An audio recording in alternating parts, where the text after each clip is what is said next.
Thanks, guys, for being on the call today. As you know, Holy Week's a real special week for many of us, and one of the things I like about it best is the time we'd spend in the kitchen preparing for Maundy Thursday. It's sort of a mini literary guild. We don't drive an hour, but it's guys, drinking some beers and having some fun together.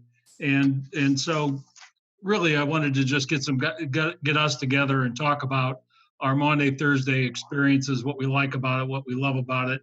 I'm having a beverage. I don't know if anybody else is, but in the spirit of what we do on Maundy Thursday, I've got my boy, Jerry. Yeah, I got to open it. Quentin, are you live? Can we hear you? Uh-oh, he's got Jane-itis. I was on a Zoom call with Jane this week and we couldn't hear her. Oh. Hey, Hank, what about this beverage? All right. Yeah. Hey, Quentin, see if Jane can help you get some audio. Is there an unmute? Is there It should be, go across the bottom, it should be unmute.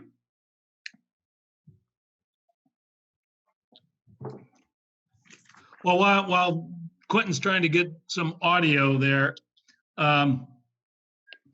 introduce the rest of the gang. We got Rick Dickinson. Say hi, Rick. Hi, Rick. Yeah, Ron Kellogg. Hi. Hank Stonerock. I'm here. All right, Jerry Miller. Hi, guys. And there's Quentin and Jane. Oh man, that is a drag. I'm not getting any Quentin and Jane. No, I see Quentin. I just don't hear Quentin. Well, they'll have to work on their audio for a second. Quentin, I was thinking. Tell Hank to turn on the lights. Yeah. Don't know what I can do. I can come in closer. I've already determined this video is going to be unwatchable. Probably.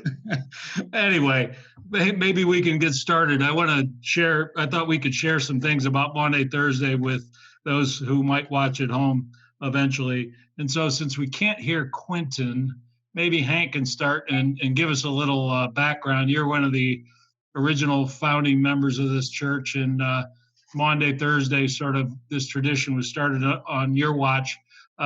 Tell us about how this got started, if you can remember that far back. I don't remember that far back. We met with Janet and I were biking this morning and talked to Quentin and Jane, and Janet thinks the first Maundy Thursday was held in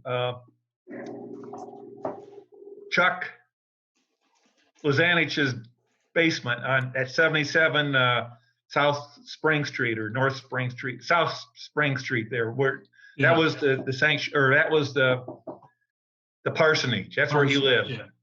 Yeah. And then I think the following year it was held in the office building on East College Avenue. I'm not sure when the Lamb started and all this kind of stuff, but that was we might have done some lamb, and then Tim Johnson got the bright idea of doing a Pascal lamb, or some type of a blessed lamb that he got, and it kind of went from there. Yeah. Well, our church had a lot of fun and fellowship in those days, and we threw in a little faith when it came to events like this, right? It was more socializing and not a whole lot of. Well, I think there was a lot of faith there, but it was more socializing. I mean, it kind of held everybody together. Yeah. Well, this event's a combination of both, and I think that's probably one of the reasons I like it so much. We have the faith part of it and the Passover part of it, but also have the meal and the fellowship time. Ron, you were really close to Tim Johnson. Maybe you can give our listeners a little bit of insight about Tim and Reverend Eon there that might help them understand more about who he was. Hi, guys. Hey, hey, Hey, hi. Welcome, Quentin. Yeah, you know, Thanks for your help, Janie. I don't know what we did, but anyway, here we are. Yeah. Glad to be here. Yeah. Reconnected. Yeah, here we did. you were I heard the quiet. I'm sorry, what? Hey, Ronnie, you're muted. Ron, you're on mute. How's that? That's better. How'd you do that? Well, I'm hitting the space bar. Okay. It's a little trick, but anyway, go ahead, Quentin. I'm sorry I interrupted you. I didn't mean to interrupt No, you. that's all right. I heard you mention the socializing, and it was that, but I think it would be better characterized as fellowship rather than just socialization, because we certainly, if we did anything, we specialized in fellowship. When we couldn't have a lot of religion, we had a lot of fellowship. Yeah. And you know, I was reminded, Quentin, that this morning was going to be the Literary Guild meeting. Yeah. And of course, the coronavirus sort of called that off. So thanks for your role in all the fellowship that we have, whether it's the Camp Out, Literary Guild, and so many other things you add to. But Ron, why don't you tell us a little about Reverend Eon? Well, Easter was really kind of a special time to him. I believe that he championed the Maudy Thursday dinner in a lot of ways. He kind of took over the role of chief cook and boss in a fun way, and I think really honchoed a lot of the development of some of the traditions in the kitchen. You know, by trying to use some traditional foods and you know, making the harosis and, you know, buying the nuts and don't forget the lamb. And he bought the lamb. I remember he was a real stickler for buying the lamb down at. Hank, would you quit barking?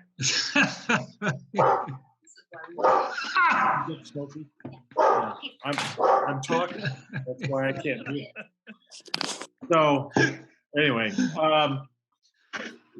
he bought the lamb from this place down on the north market. I can't remember the place. Does anybody remember the name of the market down there? It was the Blue Blues Nile or something? Bluetooth? Yeah, Blues Creek or something like that.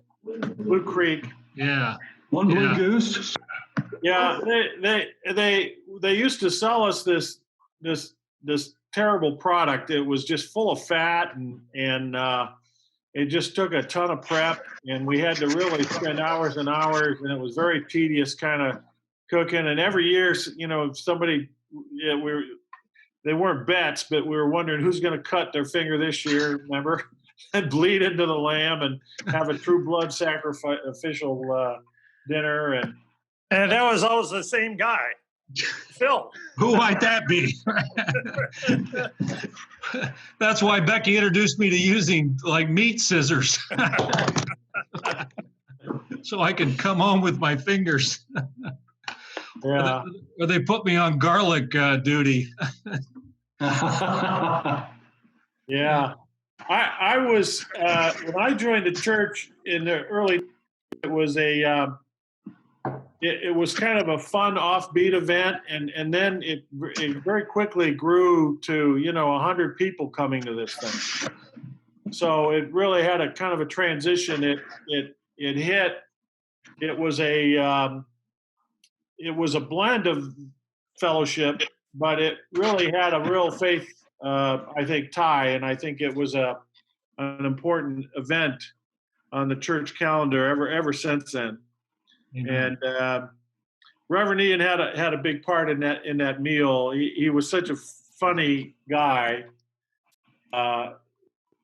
If you didn't know him, I mean, that guy's a jerk. You know, he knew everything about everything except when he didn't, and then he acted like he knew it anyway. So That sums it up, I think, quite well, actually. Rick, you were going to talk about some of the guys that along the years sort of were always there on meat cutting night. Tell us about some of the guys that you remember best. Yeah, we were, Phil, you and I were reminiscing a little bit about, in addition to Tim Johnson, guys like Harold, of course, who was there for all the time that he was our pastor. And he never brought his own beer. Yeah, and Dale Bear. Oh, yeah. Jack Campbell, Mike Daffin, of course, and Doug Shepard. Doug, as usual, always had a lot of stories to tell. My favorite one that I remember him telling while we were there cutting on the lamb, and you'll appreciate this, Hank. Doug, of course, was a Michigan fan, as are Hank and I. And he told the story about how every year he would go out and buy a new Michigan flag that he would put on a flagpole out in front of his house, off the front porch. And every year his neighbor, who was an avid Ohio State fan, would come over with a torch and light the thing on fire. That, of course, was why he got a new one every year, because the old one was all burned up. Well, that reminds me of another burned up story. Oh, yeah. The story we have to tell every year just to make sure it gets remembered was the sacrificial lamb that we burned in the kitchen one Maudy Thursday. I think it was when the new sanctuary was under construction. It was like that 2002, probably 2003 Easter, and the kitchen was still half of what it is today. And we used to think we had to cook this lamb overnight. We used to, Tim said, no, we're going to start it tonight. It's going to be a slow thing, and it's going to go all night long, and we'll get up in the morning and turn it down. And so it was like 12 hours sort of thing. And so that night we put the lamb in, left the church, and it was my job to come in the morning at 7 a.m. because I lived near the church and go in and turn that lamb down to warming temperature. I walked in the church that morning and it was filled with smoke. I said, number one, where the heck are our smoke alarms? I mean, they should have been going off full blast because we forgot to put a liner in the roaster. And that's a great way to burn your meal. And the church was filled with burnt lamb smoke. And talk about a scramble. We learned that day that you can actually cut the lamb, prepare the lamb, cook the lamb, and still have it ready for 7 o'clock that night. And that was the last time we tried to cook it overnight. But that smell in the church was there for, I don't know, you guys remember, months. It's still there. It was not a pleasant smell either. That was worse than burnt popcorn. I mean, it was Way worse. Yeah, way worse. Yeah. Talk about a sacrificial lamb on the altar. Anyway, I love that story. Jerry, what do you remember? What guys or what popular stories do you have from the kitchen? You've been there a lot of years.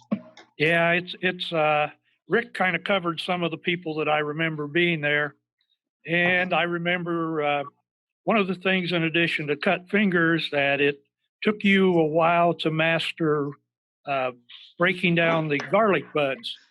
And I think you finally went to buying it already in a jar. Yeah, right. There it is. Tim was an awesome cook, but he didn't give a lot of good cook instruction. He said, well, just peel the garlic and break it up and we'll put it into the thing. He didn't tell me what Becky told me years later was you take a knife and you smash it and it breaks up and all the the wrapper falls off, and he didn't tell me that. So I'm peeling this thing and my nails are killing me and I can't do one more garlic head. And so when Tim drops out of the picture, I go to the store and find this stuff, right? Yeah. Jeez. Yeah, it was kind of the same thing when I came home and told how tough it was doing the garlic. That Judy said, "That's easy," and she gets a knife out and some garlic and smacks it. I thought, "Oh, yeah, thanks a lot." yeah. You know, everybody that Rick mentioned, I think, is now dead, except maybe Dale. There are other people that were there who are still living. And Harold, yes. The rest of those people are decedents. And we still have a group that comes back every year. Amen. Yeah, every year. You know, one guy I thought of when I was cutting my lamb this morning, I was testing Debbie's recipe that she put out last night. And particularly, I was challenged by the 15-minute prep time. I thought that's pretty aggressive, but actually maybe it was 20 by the time I got my handy shears out. The guy I thought about was Greg Hadley. Greg, you know, in the time we all were there, even with the Blues Creek Farm lamb, I think that was the name, Ron. Even with the Blues Creek Farm lamb, you know, it'd take several hours, but you'd get two or three of those 5-pound, you know, legs or shoulders, whatever they were. And Greg would be still working on his first one. He was so meticulous. I mean, every chunk was the same size, and all the fat was completely trimmed off. And I mean, we love Greg, and I miss Greg and Jane dearly, but he was the most meticulous lamb cutter we had. And I remember him fondly in that time in the kitchen with him. Very special time. Well, all right. So enough about us. The worship service, you know, is an awesome one.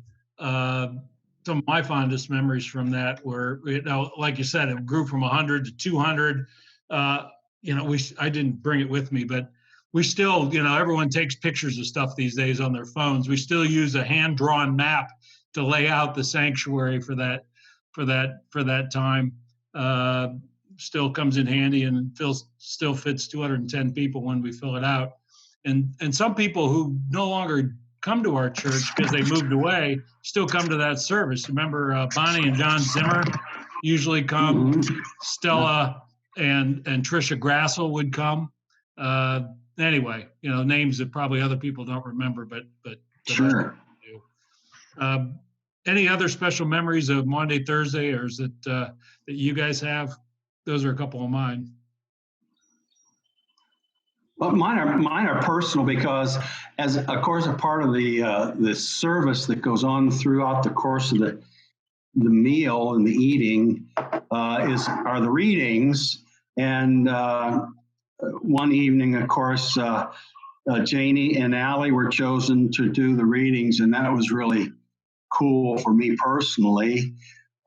She was just a little kid, maybe second grade or something, and was really learned her part. So that was cool for me. And later, when she was playing high school softball, I can remember hustling from a game that Thursday evening to get to the church in time for the start of the service, and Allie's still in her high school softball uniform. Oh, so man. People knock over barns to get to this thing. I was in the choir for many years, and when Tom Getz was the choir director before Joe Cantrell came on the scene. I think maybe we had somebody else after Tom, but anyway, we were preparing our song that got up to sing, and we were underneath the little alcove, which is near the entrance to the office area there, and the piano's on the other side of the fellowship hall. And so we got up there to sing, and this is after probably 5 or 6 sips of wine that we had, and we couldn't hear the piano start, so we started singing, and the piano's doing something else, and Tom just says, "Stop." And then we restarted the song, and I think it sounded pretty good after we got going the second time. I don't think it was the third time, but that was one of the highlights, or one of the remembrances I have of the church service there. It probably sounded really good after 6 sips of wine. Yeah. They were big sips too. Yeah. There's been points in the history of this service where we've cut back on things. I think after that, we cut back on how much wine we provided on the tables. Yeah. Tom Smith had a lot to do with the change in lamb. We cut back, we moved from Blues Creek to Costco and cut the lamb in half, and actually probably had a better product at the end of the day. But we had a better product, but it's coming from Australia or New Zealand at probably a third of the cost of what we were getting from the North Market from Blues Creek. Yeah. So it's not, it's not farm to table. Yeah. And I pushed for that this past year, and we like Costco, I guess.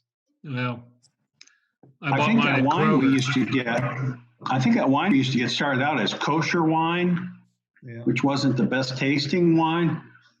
And I like what we're using now. Yeah. Yeah. Well, let me show you what I can you read that label? Somebody read that for me. 19 crimes. 19 crimes. I thought this was appropriate for the coronavirus COVID-19.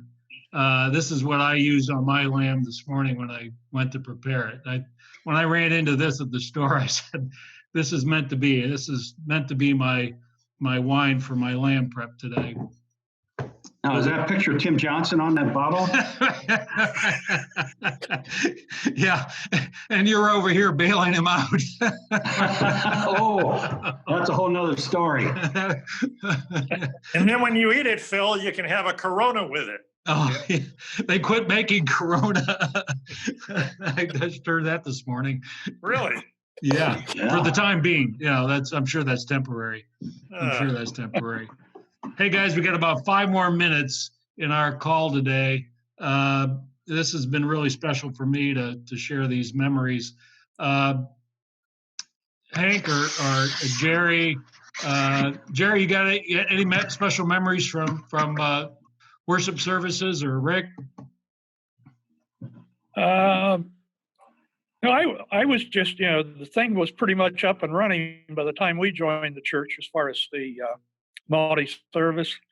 But I remember the first time we went, I was really impressed. And I continue to be. It's something we look forward to each year. Mm-hmm. Yeah, it's a shame that we're not going to be able to do it this year, because I think it's a really unique event in our church that is a combination of worship and fellowship, and people really enjoy the participation of the young person and the lay reading, and it's just a really special night. Mm-hmm. How about you, Ron? Well, now it's going to take on the meaning of is this one of the plagues that Moses was delivering to Pharaoh, Ramses? Yeah, it definitely is a unique service. I think it's a wonderful, unique feature of our church, and it is missed. It's got a colorful history, and I know there are lots of groups that meet up after the event and have fellowship and go places and do things, and that's always a nice thing too. So it's a real seminal event, I think, for the church, and it's one I hope we keep going for a long time. Yeah, I think what you're referring to is the fellowship afterward was the upper room, and I'm not sure who discovered the top of the Flint or suggested we go there. I'm probably pinning that on Quentin or Hank, but one of you two probably had that bright idea, which was an awesome idea. We started going there in the 80s and through the 90s and into the 2000s. And when we talk about the upper room event, that is after we get the service over and all the cleanup done and the tables and chairs put away. Probably in its heyday, 30 or 40, maybe even 50 adults from our group would head on out to a beer joint out on the far west side of Westerville. It's called the Top of the Flint. It's over about Route 23, actually. And it was just a bar, second floor bar up on. Why it was on the second floor? Because there was a carry out on the first floor, and it was just a perfect place to go for unwinding after that very special evening. Yeah. Particularly deacons. Deacons love to go there. Hank, you have any contribution to that? Good experiences there. It was a lot of fun.